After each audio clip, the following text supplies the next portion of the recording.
Now, in 2008 at the Beijing Games, and when he was just 18 years old, Alex Hua Tian became the youngest equestrian sportsman to compete in Olympic eventing. The British-born Chinese rider spoke to Sportsman's Greg Laffradi about his performance at his 4th Olympics in Paris, which saw him finish 23rd after his start was disrupted by a controversial penalty. Alex, a pleasure as always. Thank you very much for taking the time to talk to us. Now, of course, I want to speak first about your performance. This was your 4th Olympic Games. You started off brilliantly, 3rd place in the dressage, and then, of course, in the cross country, you suffered a controversial penalty of 15 points. That dropped you down from 3rd to 32nd, and you ultimately finished 23rd. Please tell us what you think about your performance overall. I cannot say anything other than that Chocks was absolutely brilliant this week. He's a phenomenally talented horse. I have a lot of faith with him, and I've had a 7-year partnership. We've saved him for those 7 years for these games, and he was just brilliant. You know, his dressage test was a real pleasure to be a part of. He's such an extravagant, beautiful mover. You never really know in that kind of atmosphere, because the atmosphere at Versailles was fairly spectacular, whether any horse was going to go in there and really react negatively to it. Chocks is a very arrogant horse. He loves the attention, but sometimes he can bubble over a little bit with that. And as a sport, we don't really have the opportunity to practice that kind of atmosphere. Anyway, I was delighted with him and very, very proud, because he stayed with me and gave me some of his best work in that test. So very, very pleased. And then to be, you know, holding equal bronze medal position after the dressage in such incredible company was great. Cross country, we had a lot of rain the night before on dressage day. We were a bit worried about the ground, but the ground held up very well.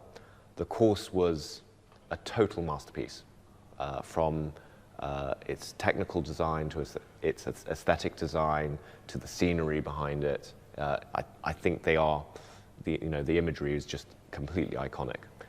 And then very disappointing, dropped us down the leaderboard quite significantly. But I'm super proud of Chocks. He went in and jumped 2 amazing rounds of jumping on the last day, gave me an incredible feeling, and I felt like Chocks, deserved a top result. I don't think he deserved that 15 penalties, but he deserved to go into those arenas in each of those phases and show off quite how good a horse he is, and I think he did that. I suppose such is the nature of sport, and of course your sport is so unique because it involves not just you, but a massive animal that's doing so much of the work. I mean, you've talked at length already about Chocks. Now, Chocks is just the nickname, of course. Yes. His full name, yeah.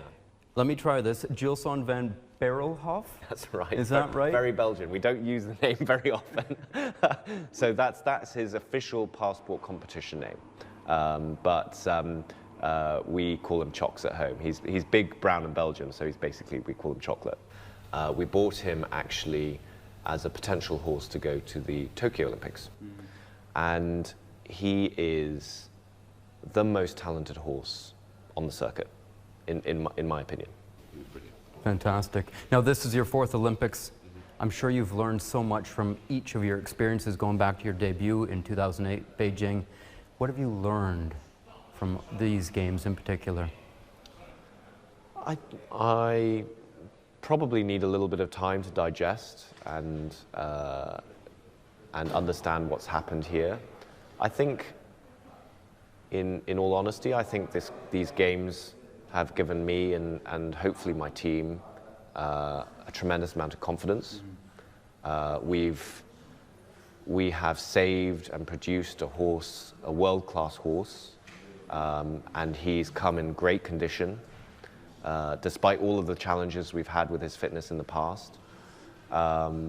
He's performed at his total best, and in my opinion, the only reason why he wasn't in the top 10, if not better, was circumstances outside of our control. What, if anything, surprised you about this competition? You talked about, obviously, the venue, Versailles, the vocal French fans, his penalty, so there was a whole bunch, but was there anything that really threw you for a loop? I think just how brilliant the cross-country day was. I think equestrian sports is under a tremendous amount of pressure at the moment and a huge amount of scrutiny. And to have so many fans sitting through all of the rain on the Saturday in the dressage, and eventing dressage isn't the most exciting part of our sport. It was a long day and there was a lot of rain. To then have the next day and have what felt like the whole world descending on Versailles to come and support us, and you could literally hear where each of the horses were around the park by the cheering from the crowds. It was absolutely incredible. To me, I think it was a very, very positive image for the sport, a very positive week and day for the sport, and I think, you know, we lead very unique lives as horse people, and we are in our own little world, and from time to time we have these great opportunities like the Olympic Games to showcase what it is that we do, and the positive side of it, the partnership between the horse and rider, how brave, how generous these horses are, how seriously we take our responsibility as riders for the care for our horses, and I think that's what these games have really shown. This is clearly an unmitigated success for equestrian at the Paris Olympics. What impact do you think it's going to have on the sport going forward in the world and, of course, in China? I just hope it's the images from the sport, from Versailles, from Paris, for our sport. You know, I hope it has a very positive, long-lasting legacy. I hope children and families around the world who are not involved with this sport are inspired. Not just by the winners, but by the stories and the horses and the background of each of the riders. We had a wonderful individual rider from Morocco competing for the first time in the eventing, Noor, and she jumped clear in the cross country. And I think, you know, each of these individual stories are so important for us, and we as a sport have to take this opportunity to showcase that. Well, Alex, thank you so much. Congratulations on a brilliant performance, and to Chocks as well. Always good to have you. Thank you very much.